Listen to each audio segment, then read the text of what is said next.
Okay, any other questions? Yes, I have one. I've done all the steps that I feel is correct in doing the business plan and contacting banks and some investors, and I'm turning up empty.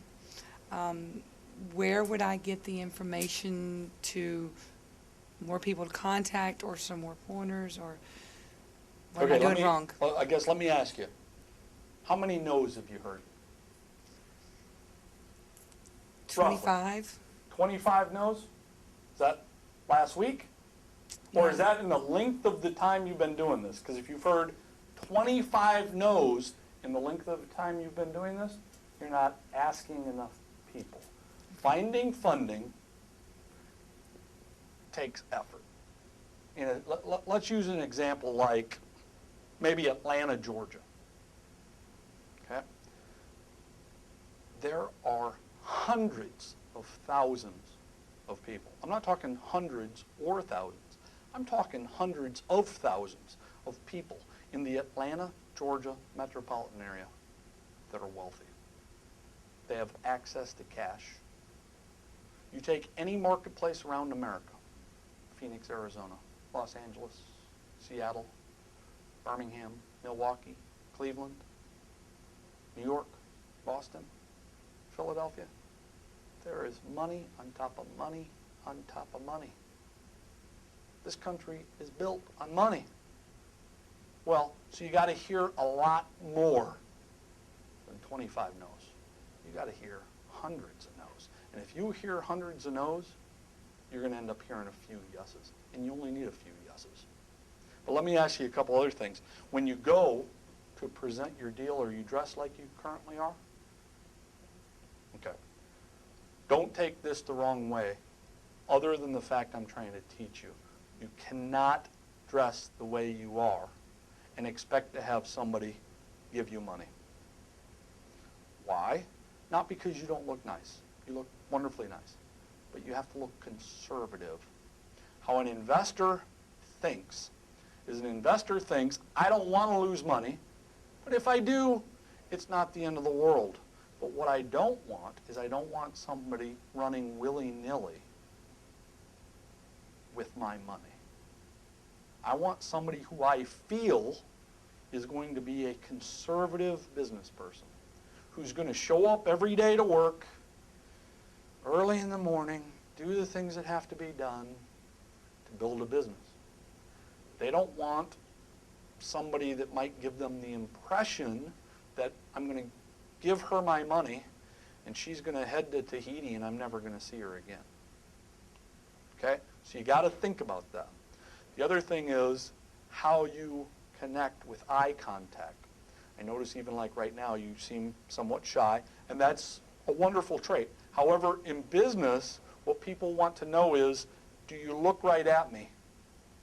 Can you connect with eye contact? Or is what you are telling me the truth? And for some reason, shyness does not send a message to an investor that I'm either confident or honest. And you may be both, confident and honest. But you got to get over that shyness trait where you're looking away. Look right at the person. Answer their questions. Make the comments. Be confident about what you're doing. Chances are you'd have a higher likelihood of success of securing the money. Now let's talk about who you're talking to. I can sit here and talk to poor people till I'm blue in the face, and I'm not going to get any money out of them. So you got to talk to the right people. There's a process called qualifying the investor. Okay. What qualifying the investor means is I don't want to spend countless hours talking to folks that have no capital to give me, and they're not what's called a qualified investor, which is someone that has, and I won't give you the exact rules of it, your lawyer can do that, and there are differences and they change. But the long and short of it is, a qualified investor is someone who is wealthy and they have the income and or the net worth to prove it.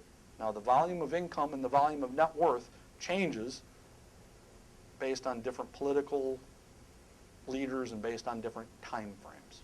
So you'll want to check those rules and regulations by your state. You also want to check them federally and at the time you're chasing money. But they have annual income and net worth that makes them a qualified investor. I can normally dial in qualified investors pretty quickly. I can be walking down through the zoo with my kids, and I can usually smell money. I can usually tell. But interestingly enough, in this day and age, there's a lot of people with blow smoke. They want people to believe they're wealthy, but they have neither the income or the net worth. Interestingly enough, there's a lot of people that now in this day and age have went the other way, which is the guy that's driving the beat-up Ford pickup truck or the beat-up Chevy or the beat-up Datsun from 1976 has a ton of money. He or she just doesn't want you to know it. So you got to qualify the investor. Chances are better that your percentage of success is going to go up with it. Did I answer your question? Yes, you did. You still mad at me for that comment? No. Great.